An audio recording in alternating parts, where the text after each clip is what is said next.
for today have made it really hotter for everyone. So some analysts conclude that mining, by its very nature, will negatively impact the environment. So the response has been responsible mining. So now everybody's trying to define what is responsible mining, if there's any, if a concept like that can really exist. All right, so today we will have two speakers. Dr. Catherine Cummins will be the first one from Canada. And the second one, of course, is somebody you have known for a long time, except most recently she became quite a hot item when she came out on the Palawan issue. But first of all, let me just remind our guests. I have been asked to remind you. One, please make sure you fill up those forms. Yeah. Second is we will have for today 30 minutes each for the speaker, so that will give us another 20 to 30 minutes for the forum. So we will have the two lecturers or speakers first. So let me move ahead. The first speaker is Dr. Catherine Cummins. She's the Research Director of Mining Watch Canada. Catherine works with mining-affected communities and indigenous peoples in 8 Asia-Pacific countries. Her work on mining policy has led her to provide expert testimony at government and Supreme Court levels in the Philippines, not Canada, take note, but also in the Philippines, Indonesia, Canada, and the US as well. Catherine participates in Canadian government-led multi-stakeholder initiatives on mining. She's currently on the steering committee of the Canadian Centre for Excellence in CSR for the extractive sector. Catherine publishes on mining and indigenous people's rights, development, standards, and grievance mechanisms, which have become part and parcel of this initiative that has been going on for the past decade. So may I call on Catherine, please?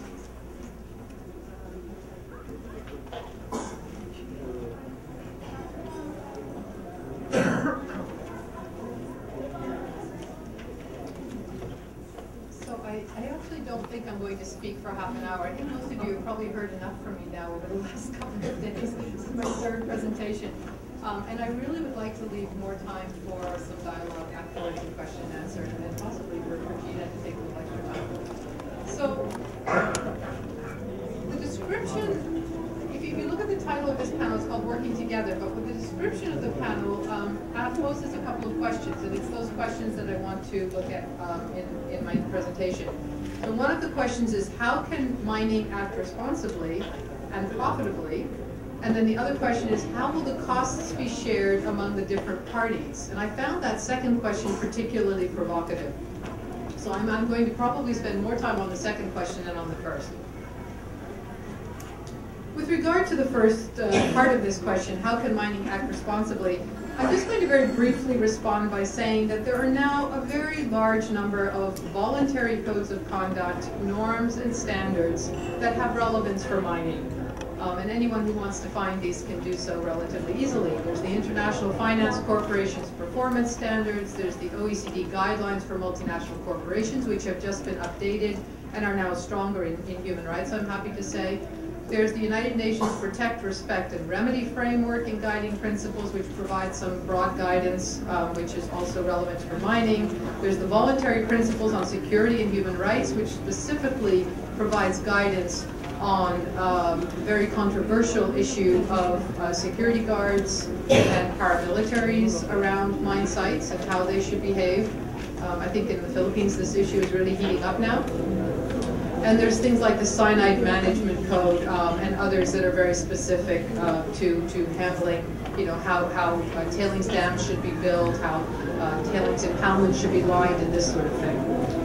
So there really is enough guidance out there for a company that intends to follow these norms. At least as important, however, as these various guides about how to do responsible mining is the principle of free, prior, and informed consent for indigenous peoples, which includes the right of indigenous peoples to reject a project. you can't have free prior informed consent without also having the right to reject a project. And the concept of a license to operate for all other communities. In both cases, mining companies should not proceed if they do not have broad community support. And I think it's very rare that we can find examples where it's quite clear that there was no broad community support and where a project did not go ahead anyway. However, I've just come back from Tablas. I think some of you have probably heard me mention this in an earlier presentation. I'm still very impressed with my experience there because it was the first time ever that I have been in a community where people immediately responded when an export, well, it was Ivanhoe, which is a huge mining company, but they were at the exploration phase, and the community knew that this was a threat, and they immediately reacted and responded in a very concerted fashion, and unbelievably, within a year, the company decided that it had so little support that it was going to be a lot of trouble to keep going, and it left. I have never experienced that before, and it was a celebratory moment, but it doesn't happen often enough. And companies should be seeking and gaining broad community support, social license to operate, or free prior informed consent at each stage of the mining life cycle. So here's some, these are some broad guidances on what should happen for responsible mining. I want to turn now to the other question that was posed in the panel description, which is the question of how will costs be shared among different parties. I find that a really provocative question. It assumes that there are costs associated with mining, which I think is appropriate, but it raises the question of sharing of costs, and I think that there's an implied assumption in this question that we are somehow co-responsible, and we're starting to hear that a lot, that we're co-responsible for good outcomes at mines. And it raises the issue of partnerships, that somehow now we've all become partners in assuring that mines go well. And I want to answer this question by looking at 4 types of costs associated with mining, and for each of those costs ask the question, what is the cost, what are those costs, and who is bearing them now? And then we can look a little bit at maybe who should be sharing them with us a bit more. So I'm going to look first at costs to the environment. Costs to the environment come as a result of mining, and these costs are currently not quantified in any way. So you all know the saying, you can't manage what you don't measure. And right now, the costs to the environment are not being measured in any quantitative way. And this is important. Because these costs are not quantified, they amount to essentially a major unaccounted subsidy by the local community and the nation to the mining industry. So if a mine is allowed to divert a river, or contaminate an aquifer, or denude a forested area, and there's no dollar figure attached to what the value was of those resources, then essentially that's a subsidy to the industry. But it's not being accounted for, so we don't even know what the value is of that subsidy that we've just granted.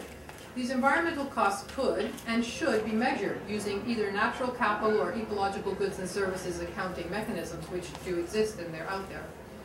So to answer the question, what are the costs, the answer is that we do not know with any degree of precision. And that then makes it very hard to address the issue of sharing costs. Right now, these costs are not shared at all.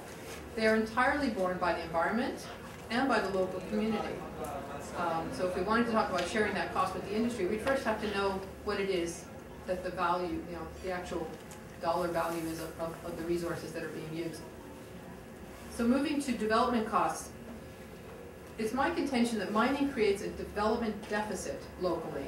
It does that by depleting a non-renewable resource, so that resource is no longer there for future generations to rely on, which is the target ore. It does so by depleting, polluting, and destroying other natural resources, such as what they call overburden. And overburden is everything that's above the ore body, like trees, vegetation, habitat. And it does so by affecting fresh water, as well as through other means, such as relocation of people. It's been well documented that when you relocate people for a mine, it's very difficult to do that in a way that doesn't actually have an economic impact on those people. Through local economic distortions, when a mine comes in, the price of things goes up because there's certain people that have jobs at the mine, and so people in the market, of course, put their prices up. People who don't have a job find it very difficult then to make it get through. And it does so as well at the national level through something called capital flight, and this has to do with the way contracts are written by mining companies with national governments, which allow for something called transfer pricing, which I won't get into in too much detail, but it essentially means that a lot of the tax burden on a mining company is avoided, and capital is actually withdrawn from the company, and it usually goes through one of the tax havens in the world, like the Cayman Islands. So this is an incredibly important development deficit, not just at the local level, but at the national level. These development deficits, although they are generally acknowledged, broadly acknowledged, they are not measured or quantified. And so just as in the case of natural capital, lost development opportunities at the local and national levels that result from mining are not being assessed or quantified. To offset these losses at the local level and to quell local opposition, mining companies sometimes offer development projects. They typically partner with a development NGO to do this. And what I just briefly want to let you know on this issue of sharing costs, the Canadian mining industry has just had a very effective intervention with the Canadian government, a very conservative government that we have at the moment, to convince the Canadian government that it should use our official development aid through CEDA, those of you who work in the development branch, to actually pay for the CSR projects at Canadian mine sites. So CSR projects at Canadian mine sites are now largely being funded, or at least this door is open and there's a couple that are already largely being funded by our official development aid as opposed to by the companies. So talk about sharing costs. The Canadian mining industry has now effectively been able to convince the Canadian government to bear some of this burden, and so their expense for CSR is being offloaded and externalized to the Canadian taxpayer. So the third topic, closure bonding, perpetual care and maintenance. A major cost of mining is the proper closure of a mine and the care and maintenance, sometimes in perpetuity, of the dams and structures that must contain the highly toxic waste, especially the sulfide ore body, so that it does not contaminate ground and surface water. It is now recognized that these costs are not only substantial, but also that they are all too often not borne by the mining companies themselves, but by society after a mine has essentially been depleted. Mining companies sometimes go bankrupt, or they're bought out, or they leave, and very often without having left behind a sizable and realizable bond that the government can then use to clean up that site. And particularly when we're talking about mine sites where, and the industry completely recognizes the fact that a lot of mines are going to need what they call perpetual care and maintenance, which means ongoing costs for as long as the sulfides in that waste are still active and reactive, which can be literally hundreds of years.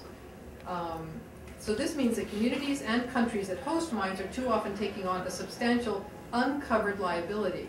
This is an uncovered liability that is also, again, not well measured. It's not many people that have the skills to be able to actually assess what costs they're going to be, what the bond should be for a mine that's going to be closed. There's a few really great experts on this in the States that we often rely on, but there's not many people that can get this right, which means if you get it wrong, even if you get a bond from the mining company, if the bond isn't high enough, you're going to be left footing the bill. And this is bad enough in Canada, but it's horrendous to think about a developing country having to pay for mine closure when a mining company's left. In Canada, we're just starting to grapple with this problem ourselves. We've got 10,000 abandoned mines in Canada. Some of them are quite small, but some of them are quite large, and some of them are highly toxic. And there is literally billions of dollars, Canadian taxpayer dollars, that are going to go into. And this number has just, the government has published this number. It's gone through an audit through our Auditor General to try and figure out what that liability actually is for Canadian taxpayers, and it is billions of dollars. And this is the federal liability. There's also provincial liability, and they haven't even started to actually figure out what that is. So talking about bearing costs, again, taxpayers are going to be part of that burden, or sharing part of that burden. I want to finish with human rights.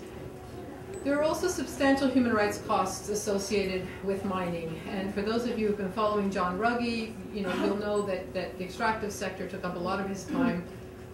John Ruggie was the special representative for the UN on business and human rights. and he noted that the human rights impacts of the extractive sector are a very serious matter of concern.